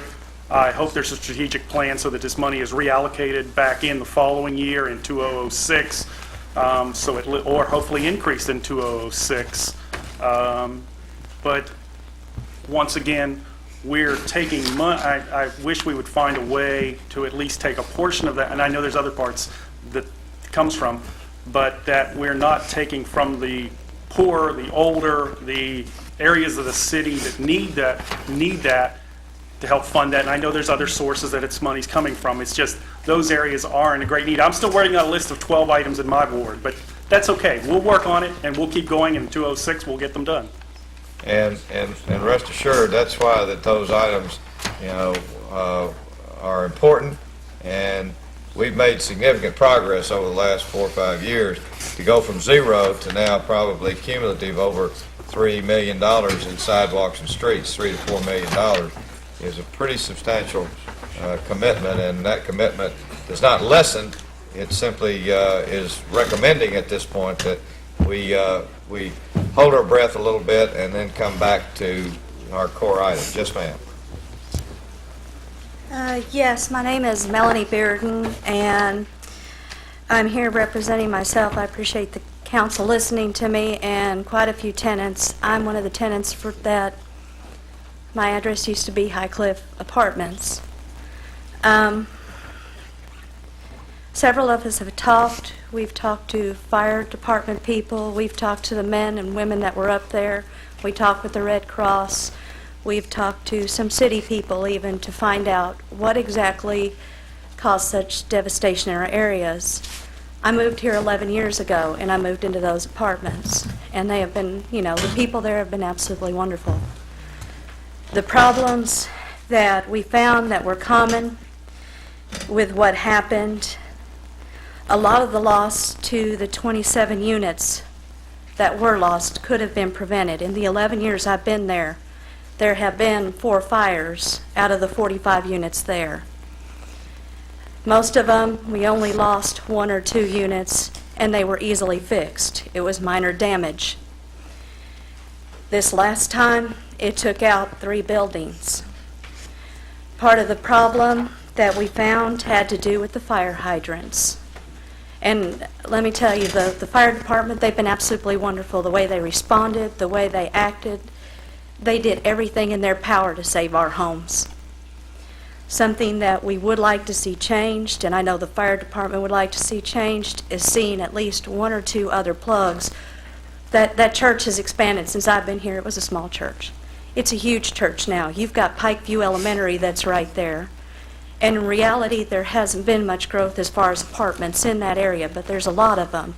It's a very tight-knit community with a lot of people living in a concentrated area. Out of the 3 fire plugs that night that they had available to them, the main one, when they first started, they couldn't get the water pressure when they first hooked up to it. Then the water pressure came and they had it. The secondary, or the backup, had 3 work orders out on it. And I read in the paper today, or from Channel 4's website, where back in April, that fire plug was inspected and it was okay. But those fire plugs are inspected every 6 months. The fire department did their job. They inspected it. The city did not replace missing bolts on that secondary, even though they didn't know it was just a backup. That could have helped to put out those fires that much faster. They used that secondary to douse the other buildings around to help prevent that, but that could have been used. If a third plug had been up there closer to where we were at, that could have helped prevent the buildings A on one side and C on the other from going as well.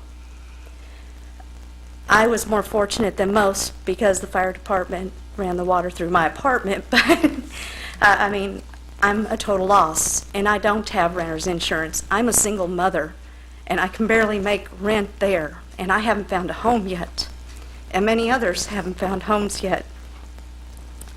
What I would recommend to the council is to take into deep consideration, especially in older neighborhoods like that, because that's been there for ever almost, I guess, because those apartments were even back from the 70s, is to take into consideration in your budget, going back, looking where the fire plugs are at, and making sure that there's more put in, especially in highly concentrated areas. If that had been a housing development and 27 homes had gone, it would have made more of an impact than 27 apartments did. I'm being realistic. But the city, more specifically the water department, did not follow through on their work orders. They did not do their part in what the fire department requested of them. All it took was them putting a couple of bolts into a fire hydrant to get it operational again. Those firefighters lug those hoses. We watched them lugging those hoses down to connect up somewhere else. And then the city shows up, and within 20, 25 minutes, they had just added a bolt, a missing bolt. And the fire department was then able to use that plug to start dousing other areas to keep it from going. That is reprehensible. And that is a loss this close to Christmas for families that we don't deserve. There's other people here, and a lot of us couldn't be here tonight. But as a parent, and as a member of this community, we need to stay focused. I'm sorry. And we need to make sure this does not happen to anybody else. I'm still homeless. I have friends and family and the churches and a lot of people that are helping all of us, but it does not, we're not talking property loss. It does not make up for a loss of a home. It may not be a house, but it was a home for me for 11 years, and for a lot of those residents, it's been a home for anywhere from 4 to 12 years. And that's, you do need to take this into consideration, and something does need to be done about the city. Water, in particular. They don't follow through. They don't make sure missing bolts are taken care of. We have got a serious problem, and that needs immediate addressing. It doesn't need to be voted on constantly. This needs to be something that needs to be acted on now.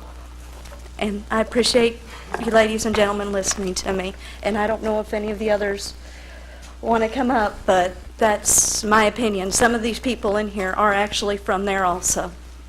Let me first of all, the microphone will be open, but I want to send to you and all those residents up there, I'm sure, you know, our heartfelt sympathy for what took place. It is exactly what you say. It's tough any time, but it certainly happening at a time like this is an extra burden. Chief, would you mind coming up to the microphone? Because I visited with our chief a little earlier today, and you know, I want to make sure that the information that gets out is accurate. And I'm certainly understanding where you're coming from, and those others here that are in the room. Yeah, and I know the chief shared with me that, at least in his opinion, and I want him to go over it in as great detail as we can, that the fire hydrant in question, was missing some bolts. Correct. And that work order had been turned in and that it had been repaired. That was our understanding, yes, sir.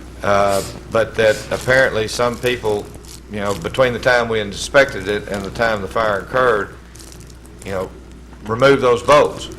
But even with that having been done, that the fire hydrants that were there that the loss that you incurred would not have been in the least bit affected in any positive way, any differently than what was there and available to the fire department. Chief, you want to go ahead and share what you told me about the fire hydrants and whether that contributed to the loss up there, or? Yes, sir. The firefighters are just as devastated as most people. This is the biggest loss we've had in a long time. The hydrant in question was tried to be hooked up to the secondary source of water to protect exposures. The first arriving company... exposures?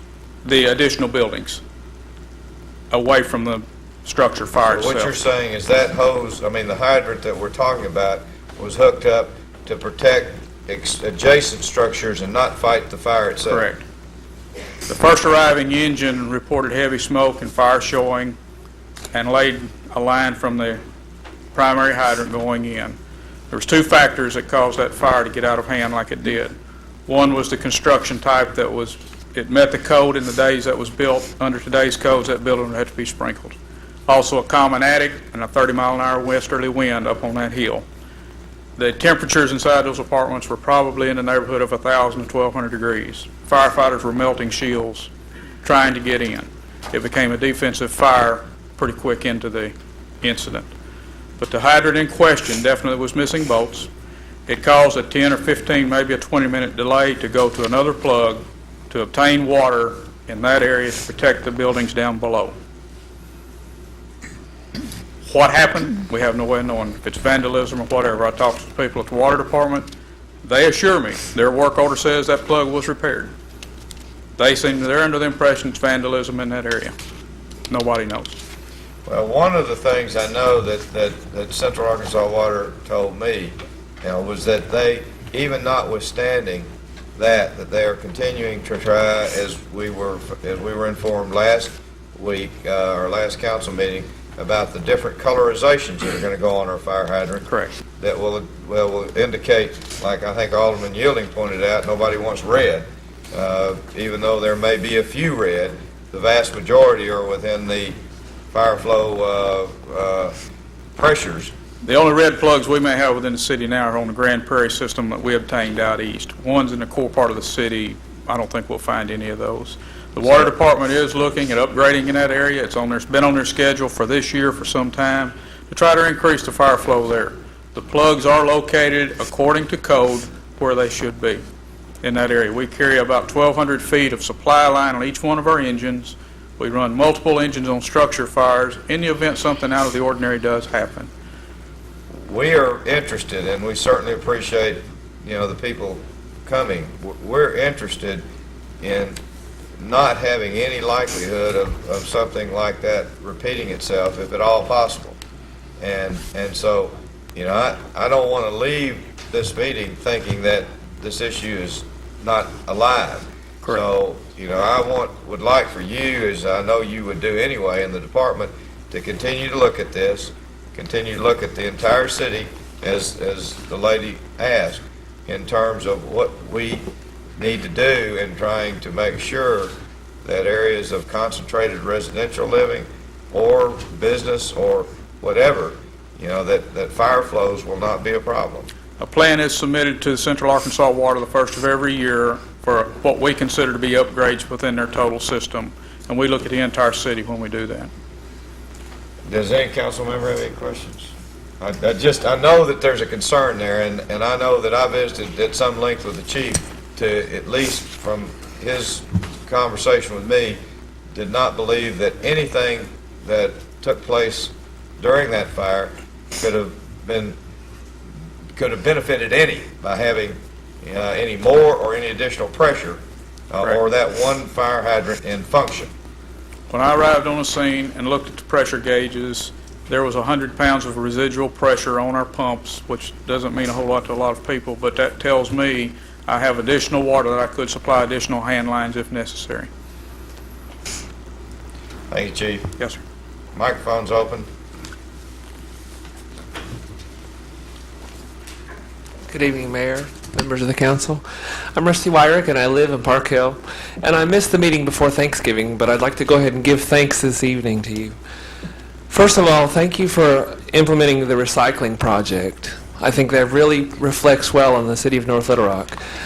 In my house personally, the garbage truck is able to pass 2 weeks out of 3 because the recycling picks up every week.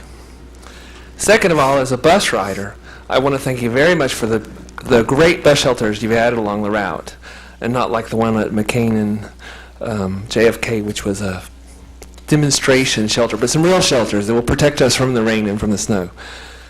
Thirdly, I ride the McCain Mall bus, and I really, really appreciate the additional third bus that runs, which allows me to catch the bus every 30 minutes instead of waiting sometimes up to an hour. Having said that, I hope that when you look at future budget requests, you will extend evening bus service on the North Little Rock routes. First of all, I do all my shopping in the evening after I get off work. And when I ride the bus, the last bus out of the River City Travel Center is between 6 and 7, which provides me no opportunity for shopping. Nobody else who rides the bus can shop after 6 either, or 7. I would recommend that since retail stores in the mall remain open until 8, that the buses be extended to 8, 9, to allow people to shop and go home, and the workers to go home as well. I think that the additional sales tax revenue would more than offset the additional expense on the buses. Also, after this meeting, I would not be able to ride the bus home because none of the buses run. So I would have to find alternative transportation to come and speak to you tonight. Also, I would recommend Sunday service be expanded as well. I know of several nurses who ride my route, McCain Mall, which services the Baptist Hospital, and they're not able to work their Sunday shift unless they find alternative transportation. Also, as I mentioned earlier, the McCain Mall is a vital source for shopping, and people who go shopping on Sunday have to find transportation. If you don't provide them the bus service to carry them to McCain Mall, they're just as likely to go to a retail store in Little Rock. I would hope that you would want to encourage sales tax in North Little Rock. Finally, I would recommend a couple of new routes.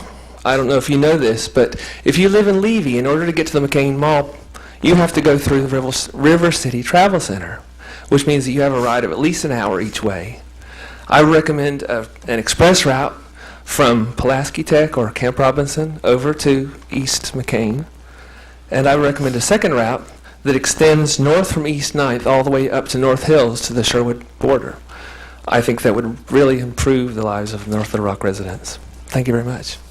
Just to give you a little bit of an advance, we're looking at a connection from the western part of the city over to the eastern part of the city, so that there might be an opportunity not to have to go to Little Rock, but to cross over and to connect with one of those buses that would save perhaps at least half of that time. So, I think this council, as well as this community, obviously, as the things that you've noted, has gone on record in strongly supporting public transit, and we'll look at those.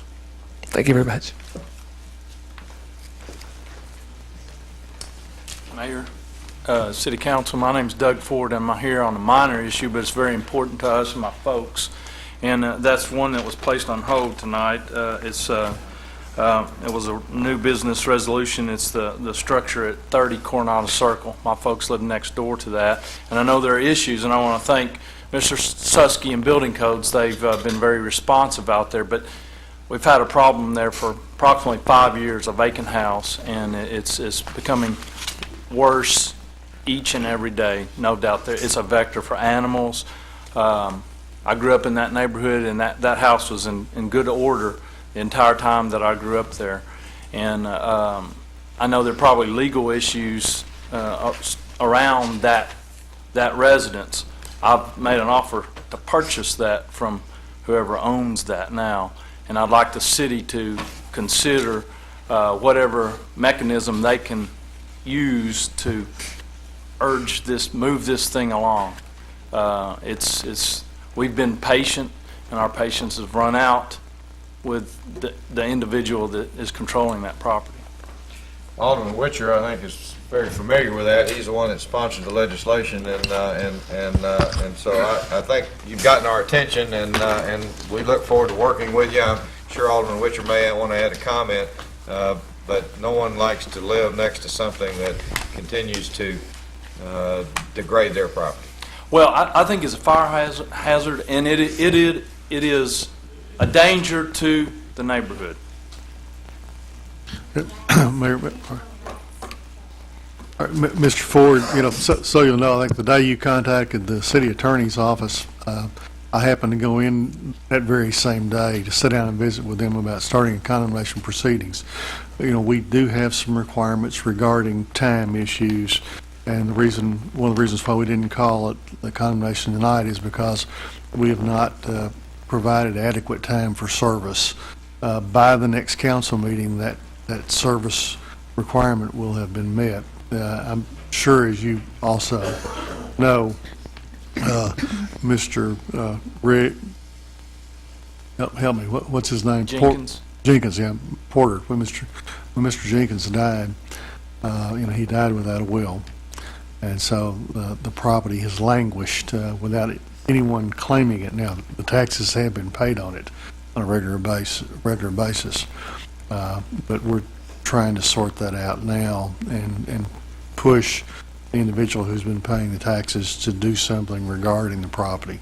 So, I appreciate the city's effort, and I'll make good on my offer to purchase this.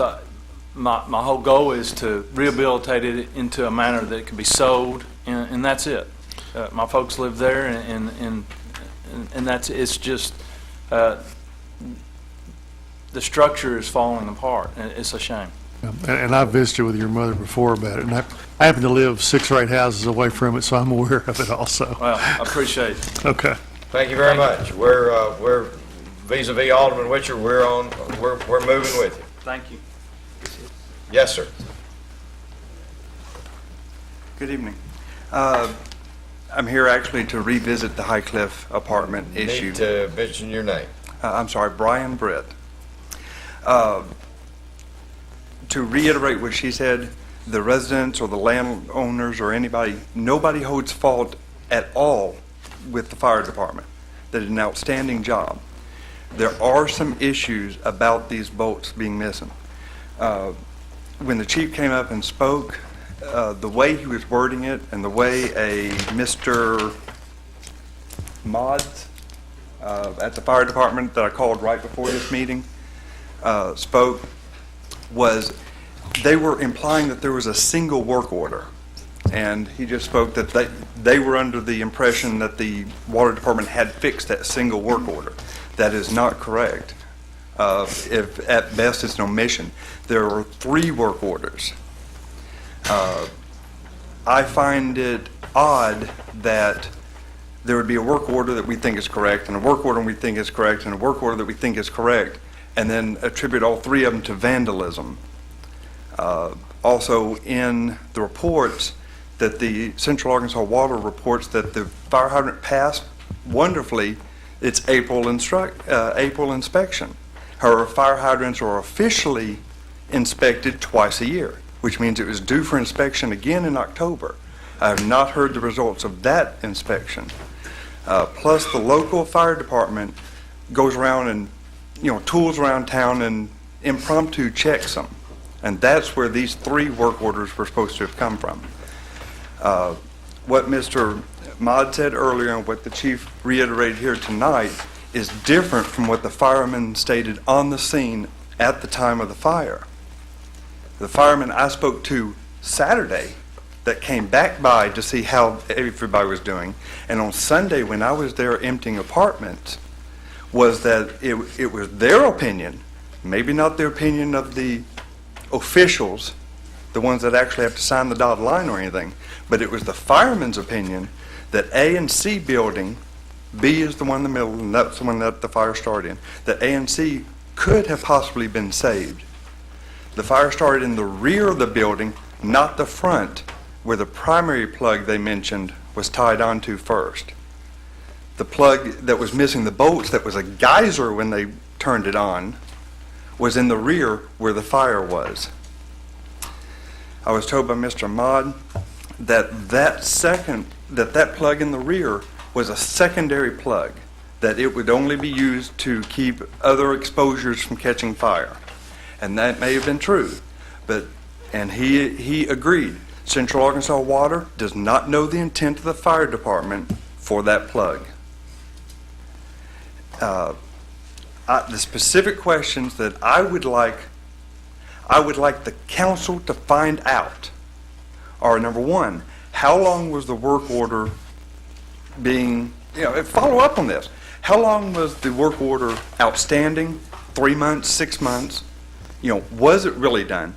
Was it miraculously the same 3 bolts missing on each of the 3 work orders? The other thing is, we're, 200 feet from a school. How do we know that the fire hydrant next to the school, between the school and the church, doesn't also have missing bolts? And if something should happen at school, how do we know the firemen then aren't going to hit the same problem? Central Arkansas Water sent a truck by during the fire. I saw them arrive. The Central Arkansas Water representative asked the firemen, "What can I do to help?"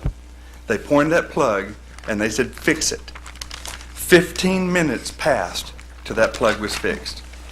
I do not understand how 3 months guesstimate of these 3 missing work orders could have gone ignored for a 15-minute job. In addition to that, I would like to know who made the decision to remove the bolts from that plug to fix, according to the sources I talked to, bolts were removed from that plug to fix other plugs. And I would like to know specifically who made this decision over 50 people's lives and possessions to remove the bolts from that plug. Only other thing that I want to add is what is in place to find out if the plugs on our corner and the corner of each of these people aren't in the same situation. Missing screws, work orders outstanding, it's fixed and not be fixed. Again, I appreciate what the fire department did. I really appreciate and want to say a word of praise to the Red Cross for what they have done. And not to take anything away from the fire chief's, what he said, but things aren't adding up, and I think what we really want to hear is from the water department and an investigation on how this could possibly have occurred. Because I do not accept what is being said here today compared to what was said on Saturday and Sunday and on the scene of the fire, because they're not matching up. Thank you. Chief, I just repeat what I said before, is that, we obviously can't undo what was done last Saturday, but we sure can understand why what went wrong to the extent things did that can be dealt with. So, this is not an end. We're going to look at it. We're going to try to find out what the answers are, and we're going to try to make sure that to the extent that we can prevent anything from happening similar again, we're going to take those steps. And, I mean, this is an issue that the residents and the landowner all are severely interested in hearing on basically the outcome of tonight's meeting and what you say tonight in terms of, speaking with lawyers. Frankly, because it's not sounding right. So I understand what you're saying. Just, don't let it slip by.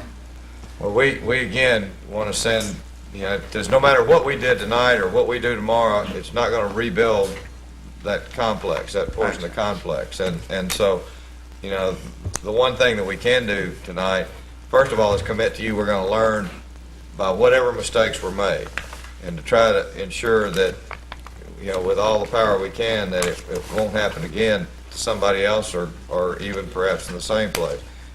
You know, and the second thing is, please accept our profound, you know, sorrow at what took place. I guess the only thing that we can say is that, you know, at least there was no life lost. There were no human lives lost. There were several animals that did not make it. Well, and I value animal life very much too, so I understand what you're saying. So just at this point, you know, please rest assured we're going to do everything we can to know what took place and to correct mistakes and to try to foresee doing anything that would keep this from happening again.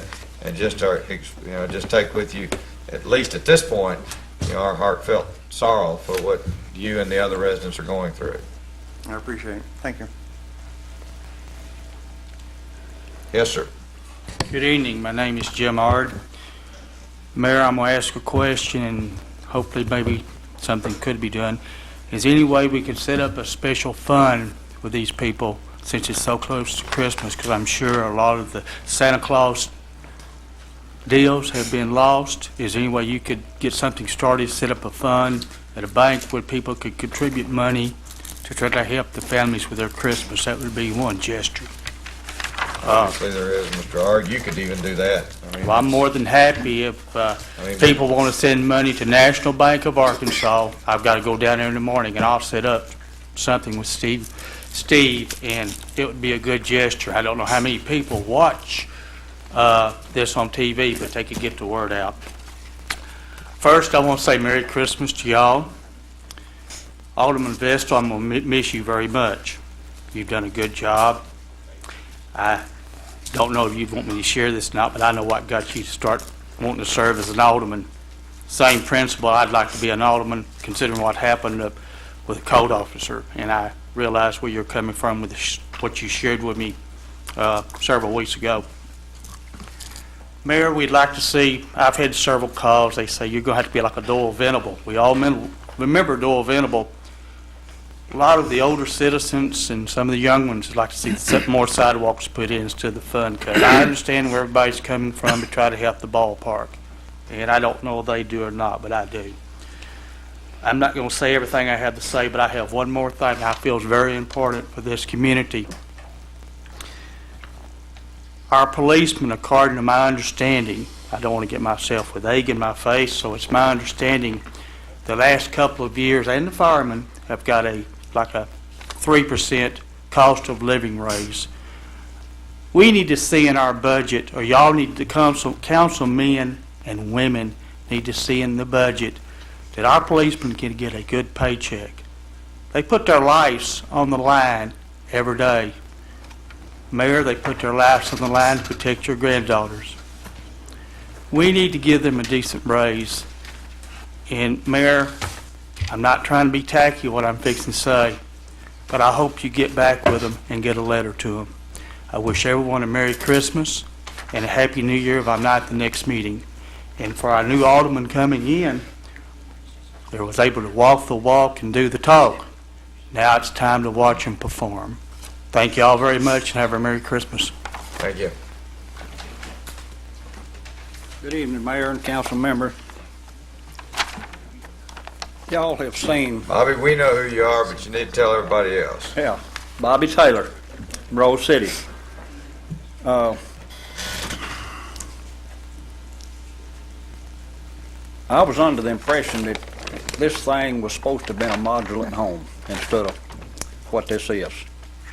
That's what Mr. Rice stood up here and said. He's also said it in the neighborhood that it was going to be built a modular home on Boyer and Middle. And I asked Robert Broyles to send me a copy of what was supposed to be put in over there, and this is what he sent me.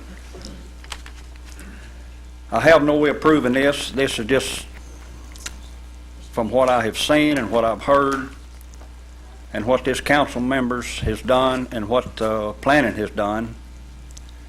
y'all can see this has looked like house windows in it. What we have down there is look like 4x4 in a storage building where they're going to work inside with not very much light, where they can be able to see.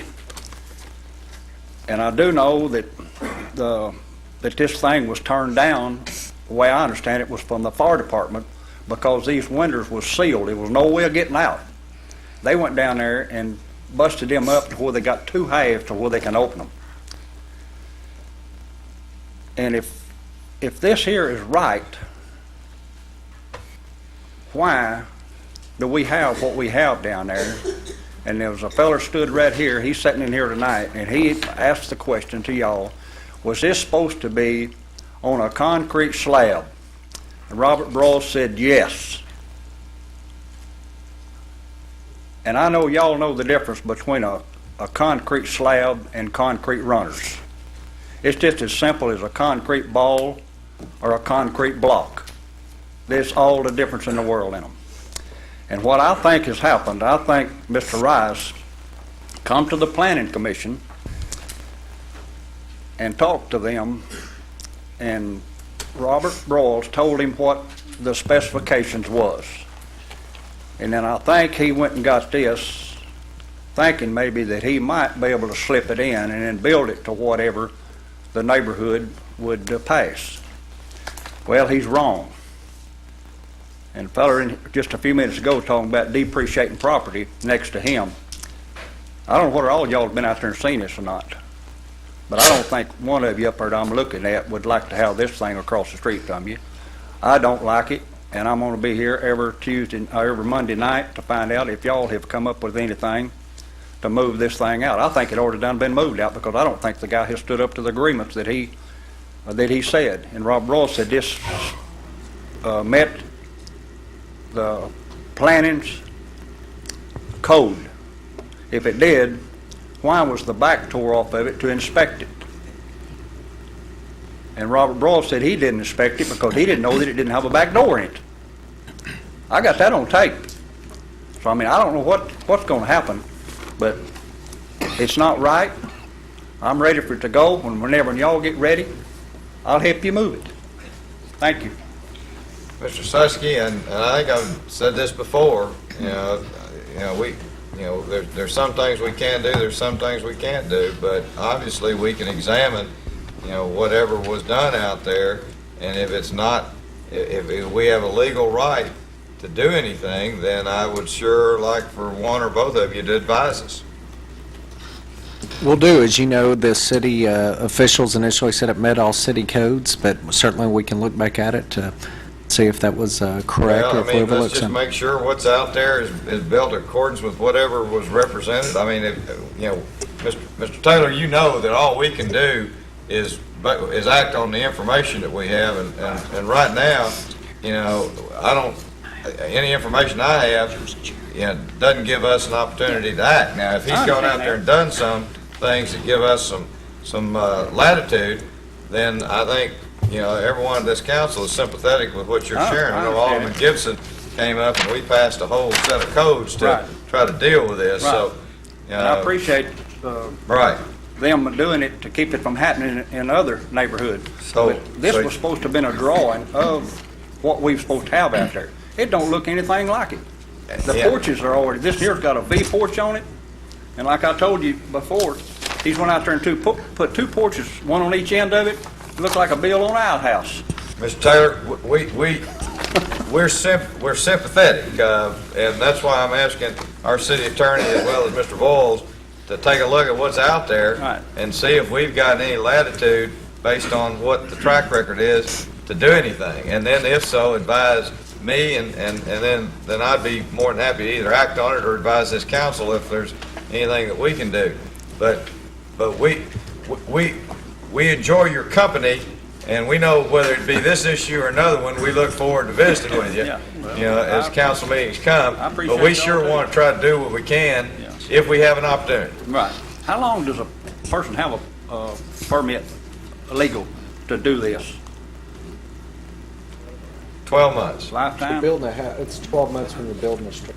Do what? 12 months when you're building a structure. 12 months? Okay. And have as Merry Christmas as you can, Mr. Taylor. Yes. Mayor, I just want to add my 2 cents in on this. I went out there and looked at that the other day, and that's the only building, only quote-unquote house in that neighborhood that has the name of the manufacturer on both ends of it. Now, I don't recall seeing any houses in my neighborhood with the name of the builder on the eaves or the... An illegal sign. It's an illegal sign, I guess. But anyway, that, to echo what Mr. Taylor said, if they proposed a certain building to go in out there on, was it Middle and Booker, Warrior Street? It's not what they presented to the Planning Commission. Well, and that's what I've sort of just asked, Alderman, is that, if we've got any latitude to make any kind of direction, that either I or this council, please let us know. Yes, sir.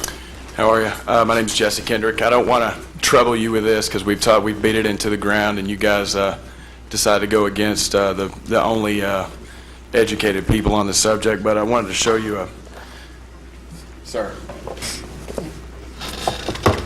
Thank you. I just wanted to pass around a picture of the hack job that Billy Grace is asking vets to do on certain breeds that have been banned recently. And it's eventually going to get to people that you don't want it to get to. There's a lot of us that are working together to come to you with something to help responsible animal owners out in North Little Rock, because the only people that are being affected by your legislation are responsible animal owners. And something has got to be changed. Something else I want to bring up is that everybody that I've talked to had no idea some of the stipulations until they stumbled across them. Myself, I stumbled across a sheet of paper that listed some things that I never heard of in the legislation. When I went to the vet's office to have my dog's registration corrected because it was incorrect, and I found a sheet that had a lot of stuff on it I'd never seen before. And one of the things that I had no idea about, because I don't read the Arkansas Times, is a lot of this has to be taken care of by January the 1st. And this time of the year, I own 2 dogs that are not anywhere near look anything like pit bulls, but they're in your list. And you're talking $400 to $500 to take care of the rigors that Billy Grace wants us to go through. And it's to us it's ridiculous, but like I said, I didn't come here to get into it. I just wanted to let you know that there's things that are going on that don't make a lot of sense. There's some things that are, when they get into certain groups' hands, animal rights groups and things like that, they're gonna raise a stink about it. And what I would like to do is sometime in the very near future, tomorrow, if you want to, sit down and talk to you about a few things that I've found out that are definitely not in the favor of responsible dog owners. And I'll repeat myself on what I said one time before. The people that Billy Grace is trying to tackle, problem dog owners for whatever reason, with specific dog breeds, those people will still never be affected by this because he couldn't handle the problem in the first place. The city couldn't handle the problem.